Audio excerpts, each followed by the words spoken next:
فعالیت‌های برخی از افراد مسلح غیر مسئول باز هم جان یک تن را در پایتخت گرفت. این رویداد پنجشنبه شب در حوزه 13 شهر کابل رخ داد. این پیکر حبیب الله است، کسی که به علت نامعلوم کشته شده است.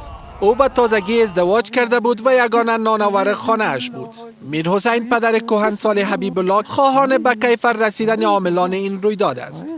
بی قصاص دیگه دیلم شلن نمیشه که متر باشه که نه کشته باید قصاص شوی مدیم ما در سر باشم که ما بینگرم همونطور که هیچ ظالمی که همینطور دولت از خدا میخواهیم که قصاص کنن.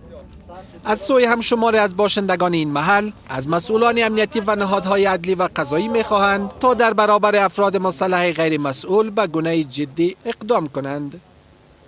قلعه سمندر امی دور و اطرافی که هسته همگی زیاد تا بدندان مسلح، دولت هم یاد داره، همگی خبر داره. دولت از خود یک حساسیت نشان نمیده.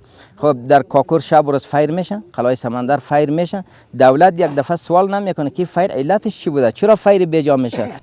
اما آمر حوزه 13 امنیتی شهر کابل میگوید از خانه‌ای که بر حبیب الله تیراندازی شده است 4 کلاشنیکوف و 1 تفنگچه به دست آمده است.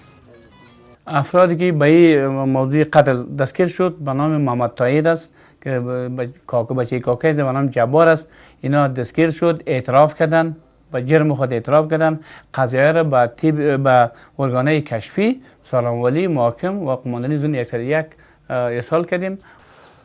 دوزی‌های مسلحانه به یکی از نگرانی‌های جدی باشندگان شهر کابل مبدل شده است، چنان که این دومین رویداد قتل است که در شهر کابل در کمتر از 20 روز رخ می‌دهد. پیش از این یک نفر به نام لمر در پروانه 3 در خانه‌اش از سوی دزدان مسلح کشته شده است. احمد جاوید سانگزی، تولو نیوز، کابل.